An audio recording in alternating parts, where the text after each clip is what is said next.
Do you know who your son's father is? A woman has been sentenced to 5 years in prison for paternity fraud after DNA evidence proved she knowingly deceived a man into believing he was the father of her child. The court ruled that her actions caused significant emotional and financial harm, leading to a harsh penalty. This case has sparked a debate on whether paternity fraud should carry stricter legal consequences. Let's break down the details and the impact of this ruling. Ms. Sear, you say you have proof that Mr. Manser is Dylan's father. You argue you are here to prove again that he is the father of your son, to finally stop him running from his responsibility. Yes. She's determined to prove that this man needs to step up and pay child support. But will the court actually rule in her favor? With legal complexities, financial evidence, and personal conflicts at play, the outcome isn't guaranteed. Let's break down the case and see if justice is truly served. Friend of my aunt. She was best friends with my aunt. We all lived in the same little community. She lived across the street. I knew of her. I knew her. I've spoken to her. But as far as intimacy, we was together one time, and I hate to be crude, but it was a one-night stand. I don't think after all of this that has transpired, it really matters whether it was a one-night stand or a two-day trip. My biggest concern. The point is you all had a sexual relationship at some point, so there is a possibility. In hindsight, he insists it was just a one-night stand, while she believed they were in a relationship. Yet, regardless of how they saw it, that single encounter still leaves the possibility that Manson could be the father of her son. Now, the question remains, will a DNA test confirm his paternity, or is there more to this story? So you showed up for court, and what happened? I wasn't able to show up for court. I was completely on the other side of the state. I was indigent. I was living at my mom's, didn't have a job at the time. So I didn't show up for court, and I was named the natural father. He couldn't attend the trial, and as a result, the court officially declared him the father. Essentially, this woman saw an opening and chose to exploit it for her own benefit, setting off a chain of legal and personal consequences that would soon unravel. The proof. I've yet to see proof that the child's mine. He said that they obtained my DNA through a sample that was already on file. That's what she's claimed this whole time. For a daughter you didn't raise too. So, that's right. I'm not here to win any Father of the Year awards, believe me. I'm saying I've never been proven to be the father of this child. I hadn't met him until he was like 15 years after I initiated contact for my son, Chris.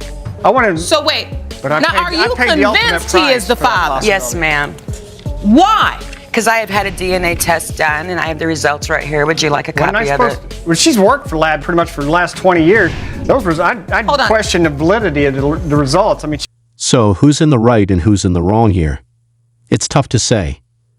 The fact that she works at the lab only adds to the mystery, raising serious ethical questions and making the situation even more perplexing. Did she manipulate the results, or is this just a bizarre coincidence? Either way, the fallout is undeniable. Ms. Sear, your evidence clearly states that there was a laboratory test performed. Yes, ma'am. I see here. I don't think it happened. I think she worked in the lab and that she's had this thing manufactured. So. Actually, at that time, I worked at a plasma center. I harvested plasma with 16-gauge needles. Had nothing to do with DNA. I'm sure that, when you're in a business, you know other people that's in the business. Now, what's interesting to me is that for alleged father, it's entirely blank. That's right. Meaning, imagine that. There is no social security number. That's right. There is no address. She forgot to put that part in there. There is no information about you. It's all blank. There's no picture of you. There's no photograph. She didn't have that information. That's right. Exactly. So, obviously, your contention that you didn't show up, you weren't there for this particular test is true. Right. Because there's no evidence that you were there on that exactly day. Right. Thank We've you, established that. Thank you. We do, however, see a lab record of a collection taken on May the 1st, 1995, which they claim. The story takes another twist as new testing is administered. Both alleged parents submit to the test, hoping to finally determine the truth about the child's paternity. Will this be the moment that settles everything, or will it only add more fuel to the fire? Hello, Dylan. How are you? Thank you for joining us. Now, Dylan, I want to know about your relationship with your father. I feel I don't know him that well. We don't. We don't know each other. Go ahead, son. I love Chris, though. We've spent a lot of time together. Your brother. Yep. We're gonna be brothers no matter what. No matter what happens after today. I can't respect someone talking so much harmful to my mother like And that's that. what I didn't want to do. I didn't want to do that. What do you want from today, Dylan? I haven't seen either one of them in over a year There's a now. daughter on the way. I have a daughter due in November. You're the grand. It turns out that not only might this man be the father, but he could also potentially be the grandfather. However, there's still a chance that he has no biological connection to the child at all.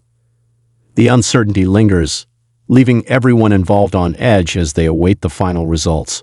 Results were prepared by DNA Diagnostics, and because this is a very special case, and we've had previous DNA testing done in which our plaintiff questions the chain of custody of the specimen, the actual sample that was collected. Right. No, there's no doubt the results of this. You filled out the proper forms. That's right. Including your names, date of birth, social security number. That's right. And you signed them, right? Yep. You presented photo IDs. Yes, And ma'am. there wasn't a friend of mine there either. Not That's a why friend these will be there. accurate. The lab, because of the sensitivity of this issue, ran 2 tests. Nice. The results are as follows. In the case of Manser versus Sear, Mr. Manser,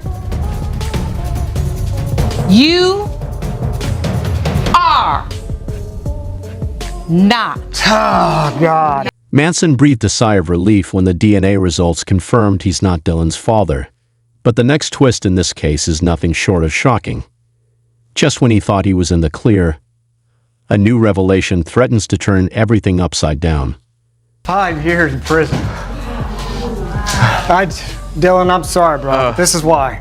This is why I did what I did. this is She should be convicted of some crime. No, I should not. I did That Mr. is Manser, fraud. Mr. Manser, That is fraud. I know you're upset. Manson spent 5 years in prison for failing to pay child support for a child that wasn't even his. He now believes the original DNA results were manipulated, and he took the blame unfairly. But that's not the end of the story. There's more to uncover, and the truth behind this shocking deception is about to come to light. Do you know? Yes, ma'am. You know who his father is. Yes, I talked. What's even more shocking is that she recently admitted to knowing the real father all along. She's still in contact with him, yet she let an innocent man spend 5 years in prison for a child that was never his.